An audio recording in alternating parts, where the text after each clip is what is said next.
Good morning. Let us now complete our discussion of Mahesh Dattani's plays through an overview of his work. Mahesh Dattani was the first important playwright to write all his plays in English.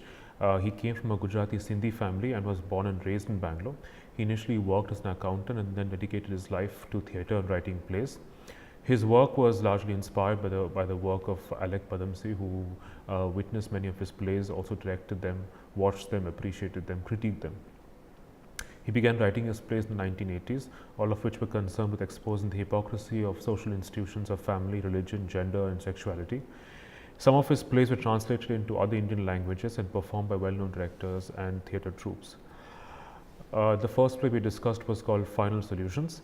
The play has to do with the problem of communalism. Ramnik and his daughter Smita are liberal Hindus who give shelter to Javed and Bobby, who are apparently being chased by a bloodthirsty Hindu mob. A parallel intersecting narrative in the play is of Hardika, Ramnik's mother, who from the memories of her youth as Daksha grows to resent the Muslims for killing her father during partition. She has still not lost her prejudice. She had a friend named Zareen. Through him and through her, she secretly gets to listen to all her favorite female playback singers. She wanted to be her singer herself, but her Orthodox family forbid her, and she gets married at the age of 15. Ramnik and Smita find the limits of the liberalism tested by Aruna's orthodoxy and Javed's violent intolerance of Hindus. They have to negotiate with two similar ends of the spectrum of religious tolerance. Unlike Bobby, who refuses to identify with his community and is ashamed to be a part of it, not Bobby. So unlike Bobby, who refuses to identify with his community and is ashamed to be a part of it, Javed is initially a rebellious and violent Muslim who wants to avenge the persecution of his community by Hindus. He confesses later that he was not paid by the Hindu right-wing parties but volunteered to place cow carcasses in the house of a Hindu man to trigger the riots. Javed is later ashamed of what he did.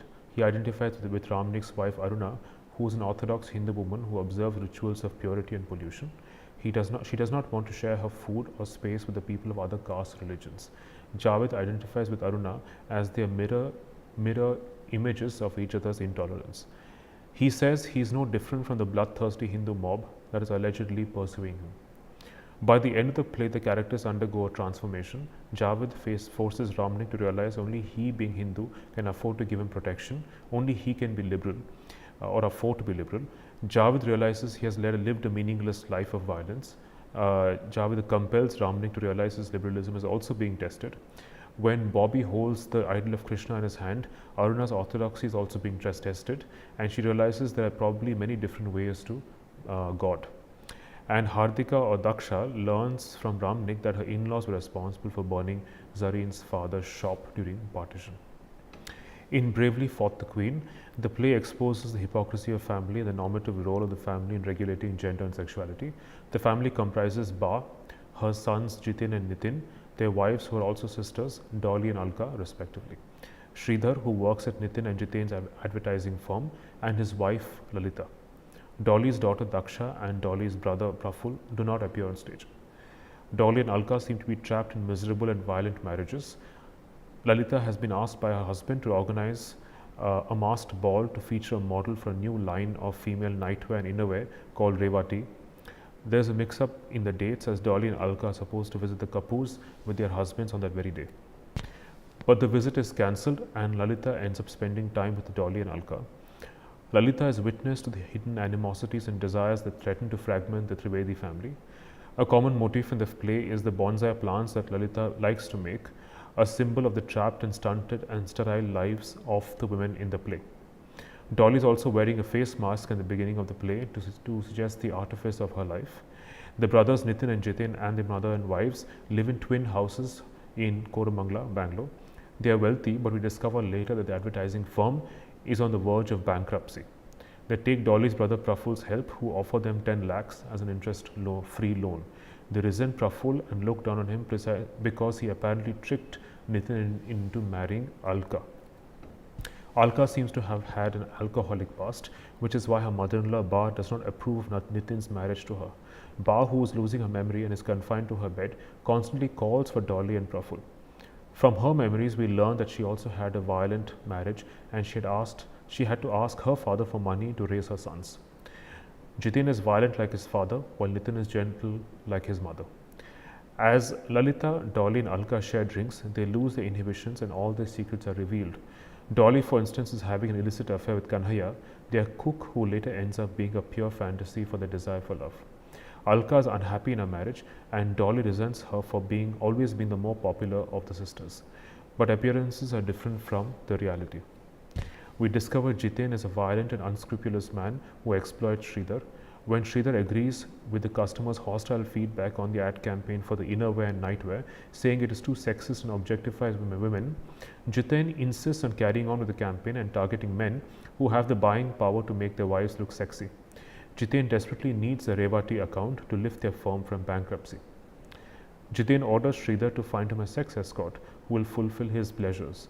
He wants to sell the ancestral home to redeem their debts. He wants Nitin to order Alka to leave the house because of her alcoholism and her alleged affair with another man to win Ba's approval. Nitin discovers from Ba that the house has been willed to Daksha and Praful is her trustee, as Ba thinks he was the only one who loved Daksha.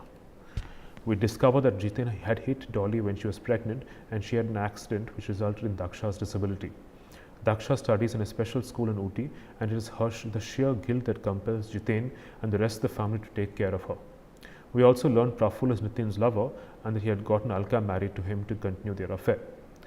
Even the auto rickshaw driver whose auto was driven over by Jiten's car is Nitin's illicit lover. Dolly decides to leave her husband by the end of the play. In Dance Like a Man, the play questions the equation between gender and performance. Ratna and Jairaj Parekh are dancers in their 60s. They have a daughter Lata, who is also an upcoming dancer, who wants their permission to get married to Vishwas, the son of a sweet store owner, and provided he allows Lata to continue dancing after their marriage. Through a series of flashbacks, we discover that Jairaj's father, Amrit Lal, disapproved of his passion for dancing and berates him for growing his hair long. He thinks dancing is meant for women. Although Amrit Lal was a freedom fighter who fought against dowry and child marriage, he regrets consenting to Jairaj's marriage to a woman from a Devdasi community. If you remember, Devdasis are women who are dedicated to temples from a very young age, and they earn the living by dancing for the temple and for the patrons and devotees who visit the temple. Ratna and Jairaj's guru would visit Amrit Lal's home to teach them dancing. When Amrit Lal tries to stop them from dancing, they go to Ratna's uncle's house but return when the uncle makes sexual advances to Ratna. Ratna insists on learning dance from an old Devdasi woman, much against her father-in-law's wishes, who bribes the Devdasi to not teach Ratna. Amrit Lal tries to use Ratna to prevent Jairaj from dancing, but later is forced to relent. He allows Ratna to dance. Jairaj feels insecure because Ratna's greatest success as a dancer. He feels eclipsed by her and is reluctant to dance with her. He has to face stiff competition as a male dancer. He becomes a regular drinker to lighten his sense of insecurity. Ratna blames him for not accepting invitations to dance and for not working hard on his own dance. They had a son named Shankar who died in his sleep on one of Ratna's performance nights because a nanny had fed him with an overdose of opium to make him sleep. Jairaj tries to make Ratna feel guilty for being a negligent mother. Ratna wants Lata to become a famous dancer and gets selected in the foreign dance festival in Canada, for which she is willing to compromise her own principles. She is unable to find a mridangam player to replace theirs who had an accident for Lata's performance. She has no choice but to ask Sheshadri, a lecherous man who is having an affair with Chandrakala, another dancer who is on the selection committee. Ratna has to flatter and win the favor of the various patrons of the performance competition. Later, Jairaj and Vishwas have an argument on Lata's performance that got rave reviews in the papers. Vishwas is uncomfortable with some of her overtly erotic performances that Jairaj had once performed himself during the army. By the end of the play, there is a vision of Jairaj and Ratna rising to heaven, having learned from their past mistakes, and Lata becomes a rising star who now has a child of her own. That ends our discussion of Mahesh Dattani. Thank you.